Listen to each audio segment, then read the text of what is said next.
So in your work as a social worker and as a licensed addiction counselor, you've dealt with addiction, dependency. Let's talk a little bit about that, the nature of it, how it's changed. Just what is addiction? Is that the term used these days? I know that a lot has changed in the field over the years. Right. Let's talk a little bit about that. Yeah, I've worked in addictive disorders since 1998. And I would say that what we started learning in the 1990s is that we learned a lot about the brain and how the brain works and how the brain works with addictive disorders. A lot of times, addictive disorders are seen as a moral failure. And people think that folks are just acting out and they just need to behave.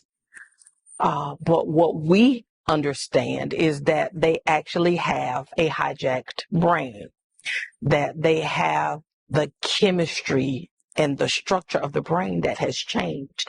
So there actually is a neurobiology around addiction that we have spent many decades trying to talk to people about. And that struggle continues, just to educate folks so that there is not a stigma around addiction. What happens is that when people begin to use psychoactive substances, it literally changes the neurotransmitters, which are just chemicals in our brain. It changes the way that they flow in the brain, and it changes the structures in the brain, like the reward reinforcement pathway, that part of the brain that tells us when we do something good. It tells our brain, it tells us to do it again. Well, that gets perverted with the use of a psychoactive substance. And then that part of the brain, the old brain, is where addiction lives. And in the old brain is survival, breathing, reflexes. And so now I am using against my will. And that's hard for people to understand because people are making choices. But it's literally that in the brain of the person who is using, it's I have to have this. And so just explaining to folks that people are not having fun.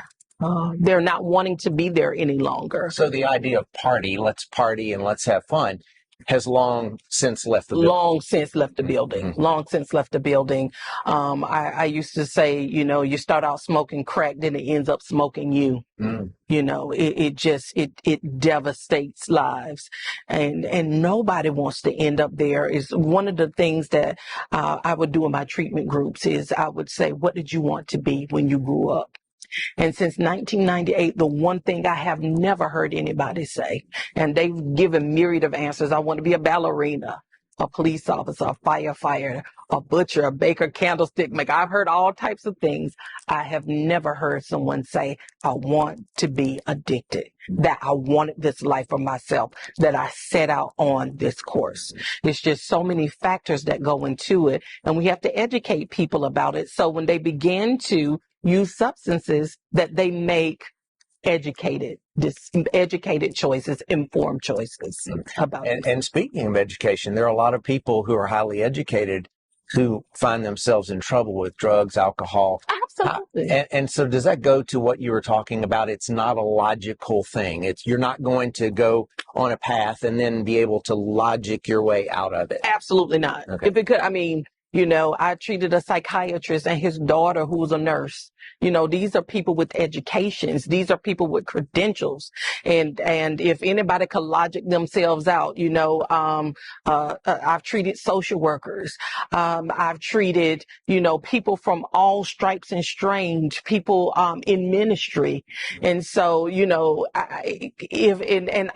if you could love your way out of, and also if the families could love folks out of addiction, if you could guilt people out of addiction, if you could scare people out of addiction, it would be done.